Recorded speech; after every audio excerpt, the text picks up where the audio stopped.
নমস্কাৰ। শীত মানেই ৰং বিৰঙৰ ফুলৰ সমাহাৰ। আজি আপোনালোকক শীতৰ এবিধ খুব জনপ্ৰিয় ফুল বাগানভেলিয়াৰ বিষয়ে ক'ম। মোৰ ফুলনিত থকা বাগানভেলিয়াবোৰ আপোনালোকক আজি দেখুৱাম আৰু সেই বাগানভেলিয়াবোৰনো মই কেনেকৈ কৰিছোঁ সেই বিষয়েও অকণমান আপোনালোকক জনাম।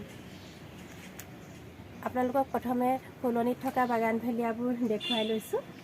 বহুতবোৰ প্ৰজাতি আছে, অৱশ্যে এতিয়াও কিছুমান ফুলিবলৈ সম্পূৰ্ণকৈ বাকী। প্ৰায় 10টামান কালাৰৰ বাগানভেলিয়া, 10-15টামান কালাৰৰ বাগানভেলিয়া আপোনালোকক মই বৰ্তমান দেখুৱাইছোঁ।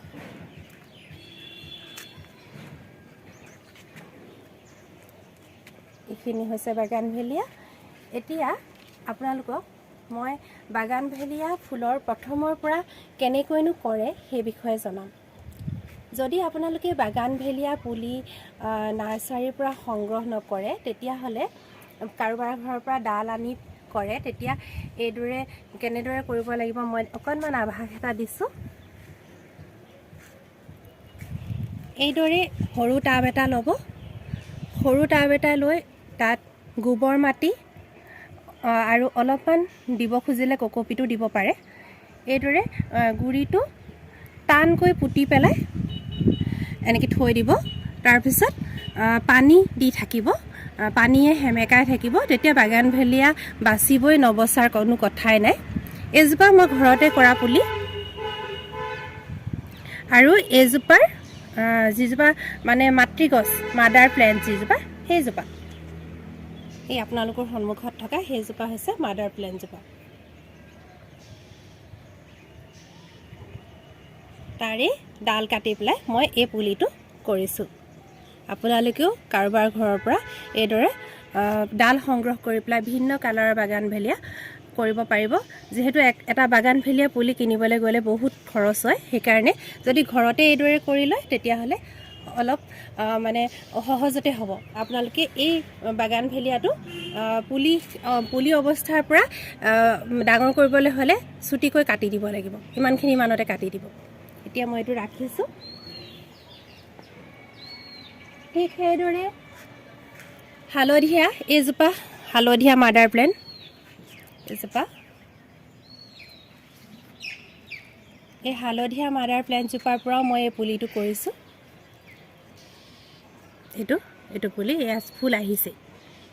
অৰ্থাৎ বাগানভেলিয়া যদি ভালদৰে এইদৰে মানে পুতি পেলাই ধুনীয়াকৈ যদি মানে জীপাল কৰি ৰখা হয় তেতিয়াহ'লে বাচিবই। এতিয়া আহিছোঁ বাগানভেলিয়াৰ যিটো মানে মাটি প্ৰস্তুতৰ বিষয়ে। মাটি প্ৰস্তুতটো সাধাৰণভাৱে কৰিলেই হয়। সাধাৰণ গোবৰ মাটিতে বাগানভেলিয়া হয়। মই গোবৰৰ পৰিমাণটো বেছিকৈ দি মাটিৰ পৰিমাণটো অলপ কমকৈ দি লগত যিটো আপোনাৰ শুকান পাতৰ সাৰ, সেই সাৰটো প্ৰয়োগ কৰিছোঁ। তেনেকৈ ৰুইছোঁ। আৰু এটা মূল কথা হ'ল বাগানভেলিয়াৰ কাটিং। বাগানভেলিয়া মানে সময় সাপেক্ষে কাটিং কৰি থাকিব লাগিব।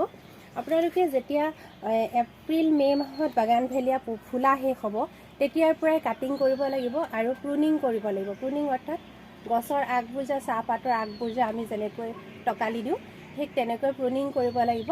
সেই যিটো প্ৰুনিং আৰু কাটিং, সেই ব্যৱস্থাটো আপোনাৰ ছেপ্টেম্বৰ মানলৈকে চলি থাকিব। আৰু সেই তাৰপিছত ছেপ্টেম্বৰৰ পৰা প্ৰুনিং আৰু কাটিং কৰিব নালাগে। বাগানভেলিয়াত আপোনালোকে ৰাসায়নিক সাৰ প্ৰয়োগ কৰিলে ফলাফলটো খুব ভাল পাব।